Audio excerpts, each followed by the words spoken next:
Assalamualaikum warahmatullahi wabarakatuh. Saya Revalina Yunijar dari Universitas Mayasari Bakti, Fakultas Vokasi, Prodi Akuntansi Lembaga Keuangan Syariah, akan mempresentasikan PowerPoint Matematika Keuangan Syariah yang berjudul Ijarah Sewa dan Hiwalah Pengalihan Hutang. Selamat menyaksikan. Apa itu ijarah atau sewa? Ijarah adalah akad atau transaksi manfaat atau jasa dengan imbalan tertentu. Akad ini adalah akad sewa menyewa barang antara pemilik objek sewa dan penyewa untuk mendapatkan imbalan atas objek yang disewakannya. Setelah masa berakhir, barang dikembalikan kepada pemilik barang atau dijual pada penyewa. Secara umum, ijarah dapat dikategorikan berdasarkan pembiayaannya ijarah fee atau berdasarkan jenis asetnya ijarah aset. Ijarah fee terdiri dari ijarah safe deposit box, SDB, dan juga penyimpanan atau pemeliharaan emas. Ijarah aset terdiri dari aset berwujud seperti jual ijarah, dan IMBT. Aset tak berwujud terdiri dari multi jasa dan ijarah berlanjut. Kategori ijarah tersebut secara ringkas dapat dijelaskan dalam gambar sebagai berikut. Gambar tersebut mengkategorikan tentang ijarah. Ijarah terbagi menjadi dua, yaitu ijarah fee dan ijarah aset. Ijarah fee terbagi menjadi dua, yaitu safe deposit box dan penyimpanan atau pemeliharaan emas. Ijarah aset terbagi menjadi dua, aset berwujud dan aset tak berwujud. Dalam aset berwujud terbagi menjadi tiga, yaitu jual ijarah, dan IMBT. Aset tak berwujud terbagi menjadi dua, yaitu multi jasa dan ijarah berkelanjut. Ijarah fee adalah penggunaan jasa sebagai objek manfaat yang disewakan. Pendapatan yang diperoleh dari kegiatan ini berupa fee atau jasa yang telah diberikan oleh pemilik objek kepada penyewa. Objek dari transaksi ijarah terdiri dari dua jenis, yaitu akad ijarah aktiva berwujud yang merupakan transaksi manfaat atau jasa dari suatu benda, seperti sewa menyewa rumah untuk ditempati. Akad ijarah aktiva berwujud yang merupakan transaksi manfaat atau jasa dari tenaga seseorang atau upah mengupah, seperti upah dalam mengetik skripsi. Di bawah ada ilustrasi ijarah fee. Penyusutan objek ijarah. Objek ijarah disusutkan atau diamortisasi nilainya selama umur manfaat atau umur ekonomisnya. Umur ekonomis dapat berbeda dengan umur teknis. Misalnya, mobil dapat dipakai secara optimal tanpa kerusakan berarti selama 10 tahun. Lalu mobil dapat diijarahkan dengan akad ijarah muntahiyah bitamlik atau IMBT selama 5 tahun. Dengan demikian, umur ekonomisnya adalah 5 tahun. Ujroh adalah suatu yang dapat dijadikan harga dalam jual beli, dapat pula dijadikan sewa atau upah dalam ijarah. Misalkan, U sama dengan nilai harga total ujroh, HA harga barang akhir, H0 harga perolehan, dan I harga margin keuntungan penyewa. Dengan rumus, U ditambah HA sama dengan H0 ditambah I. Metode penyusutan nilai barang. Menurut Undang-Undang Pajak Penghasilan, penyusutan nilai barang terdiri dari penyusutan harga tetap berwujud dan amortisasi harga perolehan barang tidak berwujud dan harta sumber alam. Perhitungan penyusutan terdiri dari dua metode, yaitu metode garis lurus straight line dan metode menurun ganda, yaitu double declining balance. Metode garis lurus, misalnya N adalah umur ekonomis barang. Metode garis lurus memiliki penyusutan atau faktor pengurangan yang konstan per tahun, yaitu W sama dengan H0 per N, sehingga nilai barang menurun mengikuti garis lurus NY ditambah H0, X sama dengan N ditambah H0, dengan kemiringan atau gradien H0 per N. Nilai pada akhir tahun ke I adalah HI sama dengan H0 dikurangi IW sama dengan H0, 1 dikurangi I per N, I sama dengan 1, 2N. Contoh metode garis lurus. Suatu aset diperoleh dengan harga $20.000 dengan masa manfaat 4 tahun. Diketahui masa manfaat N sama dengan 4, harga perolehan sama dengan $20.000. Maka penyusutan konstan untuk metode garis lurus adalah W sama dengan H0 per N. W sama dengan 20.000 dibagi 4 sama dengan $5.000. Gambar di samping merupakan ilustrasi grafik penyusutan metode garis lurus. Metode saldo menurun ganda. Metode saldo menurun ganda menggunakan penyusutan yang besar di awal tahun lalu menurun. Besar penyusutan tiap tahun merupakan persentase dari nilai tahun sebelumnya. WI sama dengan 2 per N, HI dikurangi 1, I sama dengan 1, 2N, sehingga nilai barang tahun ke I adalah HI sama dengan 1 dikurangi 2 per N, HI dikurangi 1, 1 kurangi 2 per N pangkat 2, HI dikurangi 2. HI sama dengan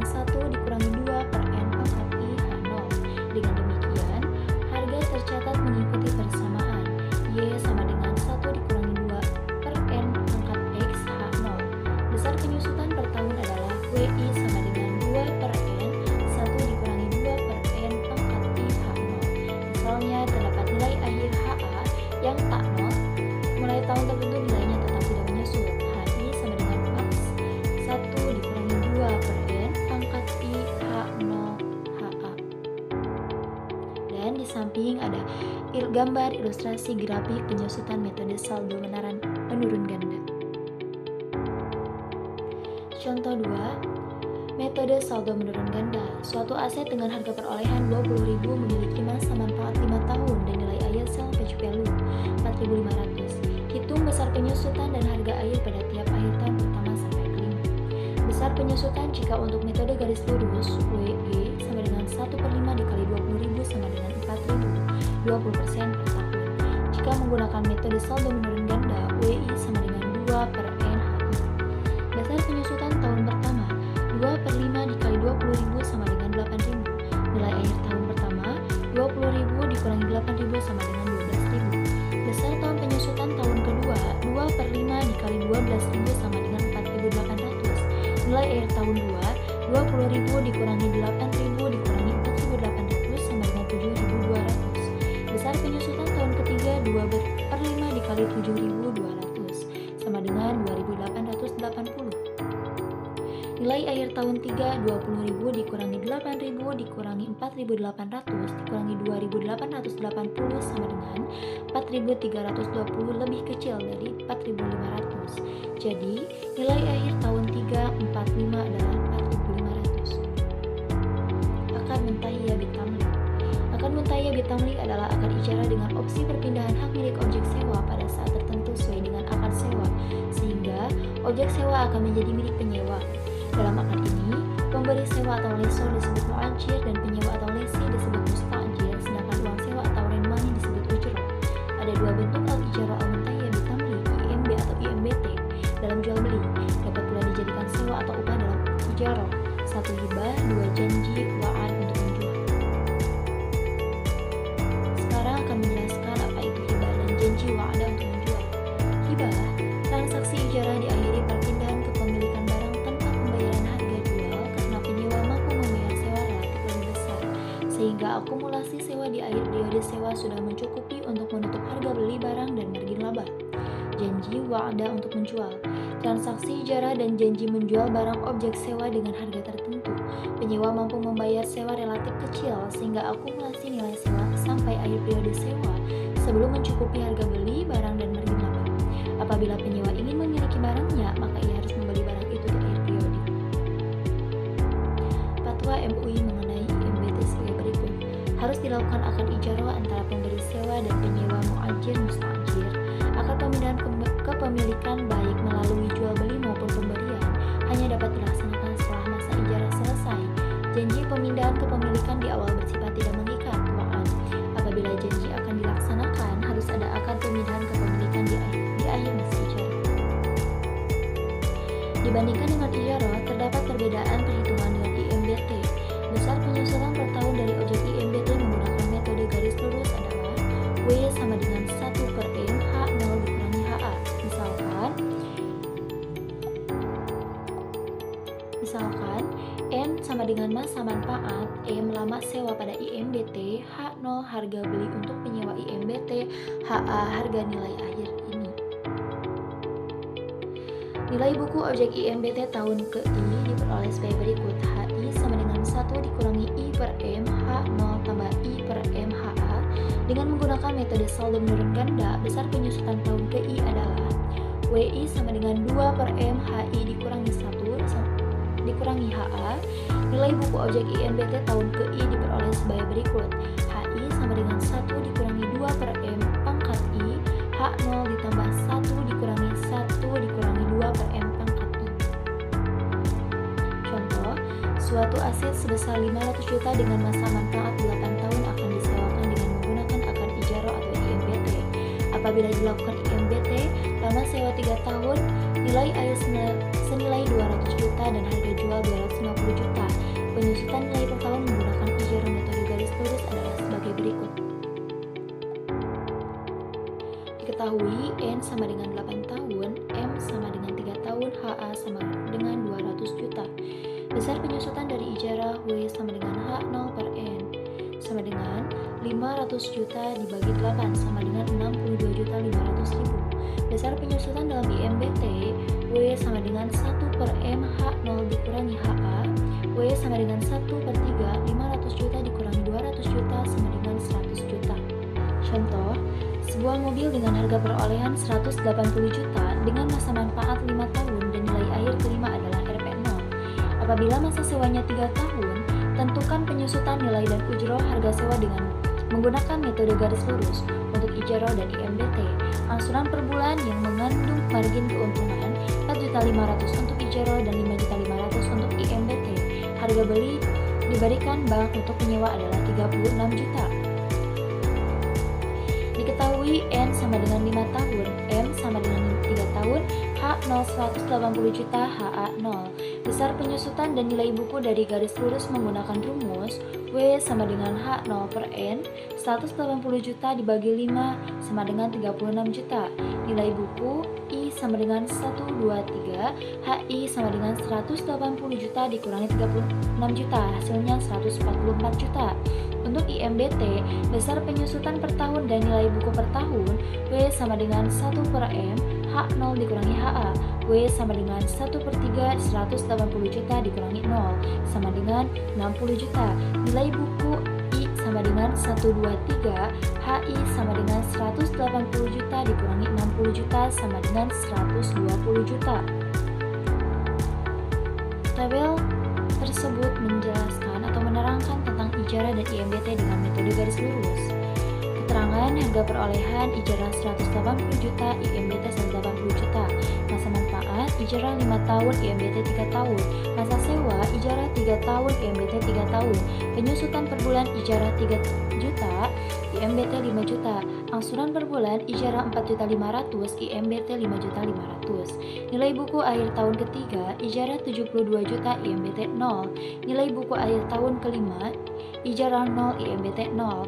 Nilai total uang sewa ijarah 162 juta, IMDT 198 juta. Penyusutan ijarah 108 juta, IMDT 180 juta. Keuntungan sewa ijarah 54 juta, IMDT 18 juta. Penjualan objek IMDT sama dengan 36 juta. Tabel tersebut menunjukkan perbedaan perhitungan pada akad ijarah dan akad IMDT menggunakan metode garis lurus. Margin keuntungan dari ijarah sebesar 54 juta dari ujroh uang sewa. Total pendapatan sewa dikurangi besar penyusutan selama 3 tahun dari total 5 tahun. Sedangkan margin keuntungan dari IMDT berasal dari ujroh sebesar 18 juta, yaitu total pendapatan sewa dikurangi penyusutan selama 3 tahun dan harga jual 36 juta, sehingga total keuntungannya sama, Rp 54 juta. Ijarah aset tak berwujud. Untuk pelaksanaan ijarah dengan aset tak berwujud fisik, nilai aset tersebut bergantung pada hak dan keuntungan dari kepemilikan serta hak monopoli kepada pemiliknya, seperti hak paten, hak cipta, franchise, dan lainnya. Biaya perolehan aset tak berwujud adalah jumlah uang kas atau setara kas yang dibayarkan untuk mendapatkan aset tersebut pada saat perolehan atau saat diproduksi. Contoh kegiatan ijarah dengan aset tak berwujud fisik adalah kegiatan multijasa. Jasa yang diarahkan LKS atau BS terdiri dari jasa atau biaya pendidikan, jasa atau biaya kesehatan, serta jasa atau biaya pariwisata rohani seperti ibadah, haji, dan umroh. Contoh, Amir akan menyewa rumah Belinda dan menghubungi bank untuk melakukan ijarah multijasa. Bank menyewa rumah Belinda selama 3 tahun dengan ujroh 18 juta per tahun dan dibayar sekaligus selama 3 tahun. Amir menyewa dari bank selama 3 tahun dengan pembayaran 2.250.000 per bulan. Ujroh per bulan yang dibayarkan Amir adalah 2.250.000 yang terdiri dari ujroh bank kepada Belinda 54 juta dibagi 3 dikali 12 sama dengan 1.500.000 dan margin keuntungan bank sama dengan 750.000. Dan di bawah merupakan gambar ijarah penyewaan rumah. Keterangan biaya perolehan per tahun Bank Amir 18 juta, Bank Belinda 18 juta. Masa sewa Bank Amir 3 tahun, Bank Belinda 3 tahun. Pembayaran sekaligus Bank Amir 0, Bank Belinda 54 juta. Amortasi per bulan Bank Amir 1.500.000, Bank Belinda 0. Angsuran per bulan Bank Amir 2.250.000, Bank Belinda 0. Keuntungan sewa per bulan Bank Amir 750.000, Bank Belinda 0.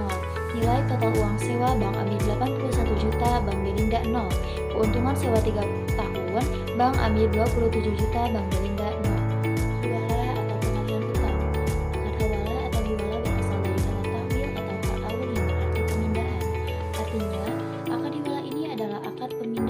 kewajiban untuk melunasi utang kepada pemberi pinjaman atau mendapatkan piutang dari peminjam. Ada 3 pihak yang terlibat dalam akad tersebut. Pertama, ada seorang muhil atau orang yang berutang. Kedua adalah muhal atau muhtal, yaitu orang yang memiliki piutang. Dan yang ketiga adalah seorang muhal alaih, yaitu orang yang berkewajiban membayar utang. Utang yang akan dialihkan tersebut dikenal juga dengan istilah muhalbi. Kedudukan dan kewajiban para pihak harus dinyatakan dalam akad. Jika transaksi hiwalah telah dilakukan, pihak yang terlibat hanyalah muhtal dan muhal alaih. Jenis hiwalah berdasarkan pemindahannya. Hiwalah dain adalah pengalihan utang, yakni tanggung jawab muhil kepada muhal menjadi hilang karena muhal alaih telah meneruskan pembayaran utang kepada muhal. Hiwalah hak adalah pengalihan piutang, yakni muhil masih bertanggung jawab atas utangnya, tetapi hak pemilik piutangnya berpindah dari muhal kepada muhal alaih, misalnya dalam praktik penggunaan kredit card. Contoh, Bagus berutang kepada Amir sebesar 5 juta, sedangkan Cecep berutang kepada Bagus sebesar 5 juta. Piutang Bagus ke Cecep dipindahkan ke Amir, jadi Cecep wajib membayar utangnya kepada Amir. Di bawah merupakan ilustrasinya. Transaksi di atas termasuk kehiwalah ad-dain. Apabila kontrak hiwalah telah terjadi, tanggungan muhil menjadi gugur. Jika muhil alaih bangkrut atau meninggal dunia, muhal tidak boleh kembali menagih muhil. Apabila muhil menipu muhal, yaitu memindahkan utang pada orang tidak memiliki apa-apa, fakir, muhal boleh menagih kembali ke muhil. Pada hiwalah ini dapat dikenakan ujrah atau fee. Muhal alaih boleh menerima ujrah atas kesediaannya untuk membayar utang muhil. Ujrah yang dibayarkan kepada muhal alaih diakui sebagai beban pada saat terjadinya pengambilan utang, apabila utang harus dilunasi dalam jangka waktu pendek setelah pengalihan. Contoh, Amir mempunyai utang kepada bank konvensional sebesar 100 juta dan bunga 10 juta dengan jaminan mobil yang harga pasarnya 200 juta. Untuk melunasinya, Amir diberi kord pinjaman oleh BS atau bank syariah sebesar 100 juta dan membayar administrasi 1 juta. Selanjutnya, uang kord dibayarkan Amir untuk melunasi utang dan mengambil mobil jaminan dari bank konvensional. Mobil dijual kepada bank syariah senilai 220 juta dan untuk melunasi kord sehingga sisanya 90 juta.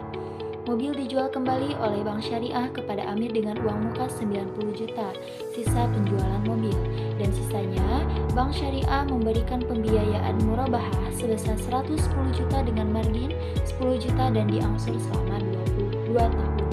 Terdapat 2 akad dalam contoh tersebut. 1. Akad kord. Bank syariah meminjamkan 110 juta dan administrasi 1 juta. Pinjaman dilunasi langsung 110 juta dari hasil penjualan mobil kepada bank syariah. Akad murabahah, Amir ingin membeli kembali mobilnya seharga 200 juta dengan uang muka 90 juta. Margin yang disyaratkan seharga 10 juta dan diangsur selama 2 tahun. Harga perolehan 200 dikurangi 90 ditambah 10 sama dengan 120 juta. Periode waktu 2 tahun, pembayaran per bulan 120 per 2 dikali 12 sama dengan 5 juta. Terima kasih. Cukup sekian presentasi dari saya. Mohon maaf bila ada kesalahan. Wassalamualaikum warahmatullahi wabarakatuh.